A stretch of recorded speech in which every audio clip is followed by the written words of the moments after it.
नमस्कार, good morning. प्रखर GS के इस वीडियो सेशन में एक बार फिर आप सभी का स्वागत है। इस वीडियो के माध्यम से हम लोग पिछले 24 दिसंबर से 30 दिसंबर अर्थात एक सप्ताह के करंट अफेयर्स एमसीक्यूज की चर्चा करेंगे। तो आइए शुरू करते हैं आज का यह वीडियो के शुरू में देखते हैं पिछले एक सप्ताह में कौन कौन से महत्वपूर्ण दिवस मनाए गए। तो सबसे पहला 24 दिसंबर को मनाया जाता है राष्ट्रीय उपभोक्ता दिवस। 25 दिसंबर को मनाया जाता है सुशासन दिवस। 26 दिसंबर को वीर बाल दिवस और 28 दिसंबर को कांग्रेस की स्थापना दिवस। पहला क्वेश्चन है, निम्न में से किसे रविंद्रनाथ टैगोर साहित्य पुरस्कार प्राप्त हुआ है। तो रविंद्रनाथ टैगोर साहित्य पुरस्कार प्राप्त हुआ है अभिजीत बनर्जी और सुकृता पाल कुमार को, अर्थात सही उत्तर ऑप्शन नंबर डी, बी और सी दोनों सही। अभिजीत बनर्जी और सुकृता पाल कुमार को। सुकृता पाल कुमार को उनके साहित्य salt and paper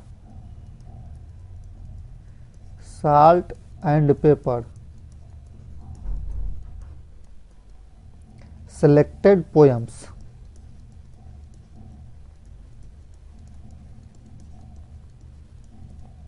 salt and paper selected poems के लिए रविंद्रनाथ टैगोर साहित्य पुरस्कार प्राप्त हुआ है सुकृता पाल कुमार को। और अभिजीत बनर्जी जो पूर्व में नोबेल पुरस्कार विजेता हैं, उन्हें सामाजिक कल्याण में असाधारण योगदान के लिए रविंद्रनाथ टैगोर पुरस्कार दिया गया है। नेक्स्ट क्वेश्चन है, किस मंत्रालय ने भूमि राशि पोर्टल लॉन्च किया है। सही उत्तर ऑप्शन नंबर सी, सड़क परिवहन और राजमार्ग मंत्रालय ने। सड़क परिवहन और राजमार्ग मंत्रालय ने भूमि राशि पोर्टल लॉन्च किया है। यह जो भूमि राशि पोर्टल है, यह राजमार्ग बुनियादी ढांचा विकास परियोजनाओं में तेजी लाने और भूमि अधिग्रहण के मुआवजे के भुगतान के लिए इस पोर्टल को लॉन्च किया गया है। नेक्स्ट क्वेश्चन है, एक वर्ष में 100 मिलियन यात्रियों को यात्रा कराने वाली पहली भारतीय एयरलाइन कौन बनी है। सही उत्तर option number A, IndiGo airline ये पिछले एक वर्ष में 100 मिलियन यात्रियों को यात्रा कराने वाली पहली एयरलाइन बन गई है। नेक्स्ट क्वेश्चन है, हाल ही में भारत का कौन सा राज्य जंगल में लगी आग के लिए समाचार पत्रों में रहा है। सही उत्तर option number D, Uttarakhand. Uttarakhand के उत्तरकाशी में चीड़ के जंगलों में पिछले 2 सप्ताह से आग लगी हुई है। जंगल में आग लगने की जो घटना होती है अमूमन गर्मी के दिनों में होती है, लेकिन इस बार उत्तराखंड में ठंडी के दिनों में आग लग गई है और यह पिछले 2 सप्ताह से लगातार यह जंगल आग के कारण जल रहा है और यह समाचार पत्रों में है। नेक्स्ट क्वेश्चन है, कश्मीर में आतंकवादियों के मुठभेड़ में गंभीर रूप से घायल निम्न में से किस सैनिक का हाल ही में निधन हो गया, जो पिछले 8 वर्षों से कोमा में थे। कश्मीर में आतंकवादियों से मुठभेड़ में गंभीर रूप से घायल हुए थे और पिछले 8 वर्षों से कोमा में थे, जिनका हाल ही में निधन हो गया है। तो उनका नाम है कर्नल करणवीर सिंह, जो कश्मीर में आतंकवादियों से मुठभेड़ में गंभीर रूप से घायल हो गए थे और पिछले 8 वर्षों से कोमा में थे। इनका हाल ही में निधन हो गया है। नेक्स्ट क्वेश्चन है, हाल ही में कच्चे तेल के लिए भारतीय रुपया में पहला भुगतान किस देश को किया गया। सही उत्तर ऑप्शन नंबर सी, संयुक्त अरब अमीरात अर्थात यूएई को। कच्चे तेल खरीदने के लिए भारतीय रुपया में पहला भुगतान किया गया यूएई को। रुपया के अंतर्राष्ट्रीयकरण के लिए यह महत्वपूर्ण कदम है, अर्थात यूएई को भारतीय रुपया में तेल के बदले भुगतान किया गया। नेक्स्ट क्वेश्चन है, देश की पहली एआईसीटी किस राज्य में बनेगी। देश की पहली एआईसीटी बनाने का तय हुआ है उत्तर प्रदेश में। उत्तर प्रदेश का लखनऊ शहर को देश का पहला एआईसीटी बनाने का घोषणा की गई है। नेक्स्ट क्वेश्चन है, खेलो इंडिया यूथ गेम्स 2023 किस राज्य में आयोजित होंगे। सही उत्तर ऑप्शन नंबर बी, तमिलनाडु में खेलो इंडिया यूथ गेम्स जनवरी 2024 में तमिलनाडु में खेलो इंडिया यूथ गेम्स आयोजित किए जाएंगे। नेक्स्ट क्वेश्चन है, India skill report 2024 India skill report 2024 के अनुसार कौन सा राज्य काम करने के लिए सबसे पसंदीदा राज्य है? सही उत्तर option number C Kerala. Skill India report 2024 के अनुसार भारत का केरल राज्य काम करने के लिए सबसे पसंदीदा राज्य है। नेक्स्ट क्वेश्चन है, राष्ट्रीय बैडमिंटन चैंपियनशिप 2023 में महिला एकल का खिताब किसने जीता है? सही उत्तर option number B Aditi Parekh. राष्ट्रीय बैडमिंटन चैंपियनशिप 2023 में एकल खिताब जीतने वाली महिला खिलाड़ी का नाम है आदिति पारेख। यह जो राष्ट्रीय बैडमिंटन चैंपियनशिप 2023 है, यह गुवाहाटी में आयोजित किया गया था, जिसमें महिला एकल का खिताब जीता है आदिति पारेख ने और पुरुष एकल का खिताब जीता है चिराग सेन ने। चिराग सेन ने पुरुष एकल, चिराग सेन पुरुष एकल का खिताब और महिला एकल का खिताब आदिति पारेख ने। नेक्स्ट क्वेश्चन है, किस देश ने पेट्रोलियम निर्यातक देशों के संगठन ओपेक से बाहर होने का फैसला किया है? तो सही उत्तर option number A Angola. Angola एक अफ्रीकी देश है। इस अंगोला ने पेट्रोलियम निर्यातक देशों के संगठन ओपेक से बाहर होने का फैसला किया है। ओपेक की स्थापना हुई थी 1960 ईस्वी में और इसका मुख्यालय है ऑस्ट्रिया वियना में। मुख्यालय है ऑस्ट्रिया वियना में। और इस ओपेक से अर्थात पेट्रोलियम निर्यातक देशों के संगठन ओपेक से अंगोला ने बाहर होने का फैसला कर लिया है। नेक्स्ट क्वेश्चन है, कार्मिक लोक शिकायत और पेंशन मंत्रालय ने सुशासन दिवस के अवसर पर, सुशासन दिवस अर्थात सुशासन दिवस मनाया जाता है 25 दिसंबर को। 25 दिसंबर को सुशासन दिवस मनाया जाता है। तो कार्मिक लोक शिकायत और पेंशन मंत्रालय ने सुशासन दिवस के अवसर पर मिशन कर्मयोगी का विस्तृत संस्करण पेश किया। मिशन कर्मयोगी के कितने स्तंभ हैं? सही उत्तर ऑप्शन नंबर बी 6 स्तंभ हैं।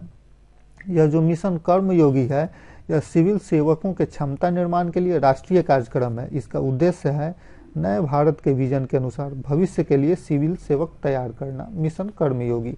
नेक्स्ट क्वेश्चन है, दुनिया में अब तक का सबसे प्राचीन किला कहाँ खोजा गया है? सही उत्तर ऑप्शन नंबर सी रूस में। दुनिया का अब तक का सबसे प्राचीन किला खोजा गया है रूस में, रूस के साइबेरिया क्षेत्र में। रूस के साइबेरिया क्षेत्र में दुनिया का अब तक का सबसे प्राचीन किला खोजा गया है। नेक्स्ट क्वेश्चन है, चिकित्सा प्रौद्योगिकी के क्षेत्र युवा नवप्रवर्तकों की प्रतिभा को पोषित करने के लिए मेडटेक मित्र की शुरुआत किसने की है? सही उत्तर option number D Mansukh Mandaviya. Mansukh Mandaviya जो केंद्रीय स्वास्थ्य एवं परिवार कल्याण और रसायन और उर्वरक मंत्री हैं। मनसुख मंडाविया भारत के स्वास्थ्य एवं परिवार कल्याण मंत्री और रसायन एवं उर्वरक मंत्री हैं। इन्होंने चिकित्सा प्रौद्योगिकी के क्षेत्र में युवा नवप्रवर्तकों की प्रतिभा को पोषित करने के लिए मेडटेक मित्र की शुरुआत की है।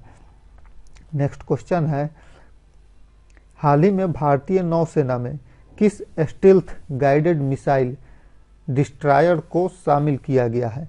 सही उत्तर ऑप्शन नंबर है INS इम्फाल को। INS Imphal stealth guided missile destroyer को शामिल किया गया है। यह जो INS इम्फाल है, यह भारत के भारतीय रक्षा विभाग के प्रोजेक्ट 15B के तहत इसका विकास किया गया है। INS इम्फाल का, इस INS इम्फाल का जो विकास किया गया है, यह प्रोजेक्ट 15B के तहत किया गया है। प्रोजेक्ट 15B के तहत 3 स्टेल्थ गाइडेड मिसाइल का विकास किया जाना था। पहला था INS विशाखापत्तनम, INS मोर्मुगाओ और INS इम्फाल। तो INS इम्फाल भारतीय नौसेना में शामिल किया गया है हाल ही में, जो प्रोजेक्ट 15B के तहत इसका विकास किया गया है। यह विशाखापत्तनम श्रेणी का स्टेल्थ गाइडेड मिसाइल है, डिस्ट्रॉयर है। नेक्स्ट क्वेश्चन, केंद्रीय कैबिनेट ने किस देश में हाल ही में भारत के महावाणिज्य दूतावास खोलने को मंजूरी दे दी है? सही उत्तर ऑप्शन नंबर डी न्यूजीलैंड में। न्यूजीलैंड के ऑकलैंड में, न्यूजीलैंड के ऑकलैंड में केंद्रीय कैबिनेट ने भारत के वाणिज्य महादूतावास को खोलने की मंजूरी दे दी है। नेक्स्ट क्वेश्चन है, केंद्रीय मंत्रिमंडल ने किस देश के साथ प्रवासन और आवाजाही समझौते को मंजूरी दी है? सही उत्तर ऑप्शन नंबर सी, इटली के साथ। केंद्रीय मंत्रिमंडल ने इटली के साथ प्रवासन और आवाजाही समझौते को हाल ही में मंजूरी दे दी है। नेक्स्ट क्वेश्चन है, किस राज्य में कार्बी युवा महोत्सव 2024 का आयोजन किया गया है? कार्बी युवा महोत्सव का आयोजन किया गया है असम में। राज्य असम में कार्बी युवा महोत्सव 2024 का आयोजन हाल ही में किया गया है। नेक्स्ट क्वेश्चन है, हाल ही में प्रसार भारती और किस देश के रेडियो टेलीविजन संगठन से समझौता को कैबिनेट की मंजूरी मिली है? सही उत्तर option number B, Malaysia. Prasar Bharati और मलेशिया के रेडियो टेलीविजन संगठन से समझौते को हाल ही में कैबिनेट से मंजूरी मिली है। जब हम मलेशिया की बात करते हैं तो मलेशिया की राजधानी है कुआलालंपुर और इसके प्रेसिडेंट का नाम है अनवर इब्राहिम। मलेशिया का रेडियो टेलीविजन संगठन भारत के प्रसार भारती के साथ समझौता किया है, जिसे भारत की कैबिनेट से हाल ही में मंजूरी मिल गई है। नेक्स्ट क्वेश्चन है, अंतर्राष्ट्रीय गीता सेमिनार और गीता महोत्सव का आयोजन किस राज्य में किया जा रहा है? सही उत्तर option number A, Haryana. Haryana के कुरुक्षेत्र में, हरियाणा के कुरुक्षेत्र में अंतर्राष्ट्रीय गीता सेमिनार और गीता महोत्सव का हाल ही में आयोजन किया जा रहा है। यह वही कुरुक्षेत्र है जहां महाभारत के युद्ध में, माना जाता है कि महाभारत के युद्ध में भगवान कृष्ण ने गीता का संदेश दिया था। नेक्स्ट क्वेश्चन है, भारतीय नौसेना ने हाल ही में किस जल क्षेत्र में स्वदेशी गाइडेड मिसाइल तैनात की है? सही उत्तर option number A, Gulf of Aden अर्थात अदन की खाड़ी में भारतीय नौसेना ने हाल ही में स्वदेशी गाइडेड मिसाइल तैनात की है। नेक्स्ट क्वेश्चन है, बिहार सरकार द्वारा शुरू किया गया मिशन बुनियाद निम्न में से किससे संबंधित है? सही उत्तर ऑप्शन नंबर ए, स्वास्थ्य विभाग से। बिहार सरकार के स्वास्थ्य विभाग से संबंधित मिशन बुनियाद हाल ही में शुरू किया गया है। इस मिशन बुनियाद के तहत बिहार में स्वास्थ्य संस्थाओं के भवनों का मिशन मोड में जीर्णोद्धार किया जाएगा। नेक्स्ट क्वेश्चन है, CISF की पहली महिला महानिदेशक कौन बनी है? सही उत्तर option number B, Nina Singh.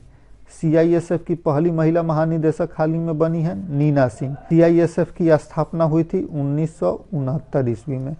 CISF की स्थापना हुई थी 1969 ईस्वी में और इसकी पहली महिला महानिदेशक बन गई हैं नीना सिंह। नेक्स्ट क्वेश्चन है, हाल ही में निम्न में से किसे मैन ऑफ द ईयर पुरस्कार 2023 दिया गया है?